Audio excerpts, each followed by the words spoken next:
Hindi cinema کی مائع ناز اداکارہ سادھنا شیودسانی کی پیدائش 2 ستمبر 1943 کو کراچی میں ہوئی تھی۔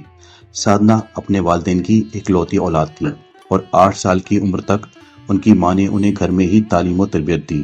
سادھنا کا نام ان کی والد کی پسندیدہ اداکارہ سادھنا بوس کے نام پر رکھا گیا تھا۔ ان کے والد اور اداکار ہری شیودسانی دونوں بھائی تھے جو اداکارہ ببیتا کے والد تھے۔ سادھنا نے اپنے منفرد اور اچھوتے ہیئر اسٹائل کی وجہ سے کافی شہرت حاصل کی۔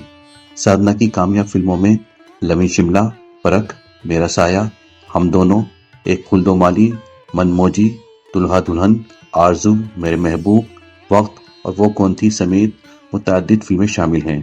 اداکارہ کو 2002 میں لائف ٹائم اچیومنٹ ایوارڈ سے بھی نوازا گیا۔ سادھنا کا فلمی کیریئر بہت طویل نہ تھا اور 1974 میں شمّی کپور کے ساتھ انہوں نے آخری فلم چھوٹے سرکار میں کام کیا، جو شمّی کپور کی بھی بطور ہیرو آخری فلم تھی۔ تاہم شمّی کپور اس کے بعد بھی فلموں میں اداکاری کرتے رہے، مگر سادھنا نے فلموں سے کنارہ کر لیا۔ سال 1989 میں ان کی پروڈکشن کمپنی نے ڈمپل کپاڈیا کے ساتھ فلم بنائی اور اس میں سادھنا نے ہدایت کاری کے فرائض انجام دیے۔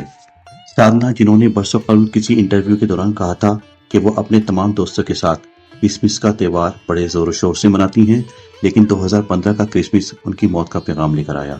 وہ اپنے مداحوں کے لیے بے شمار یادیں چھوڑ گئیں۔ مزید تفصیل پڑھنے کے لیے www.uniindia.com پر کلک کریں۔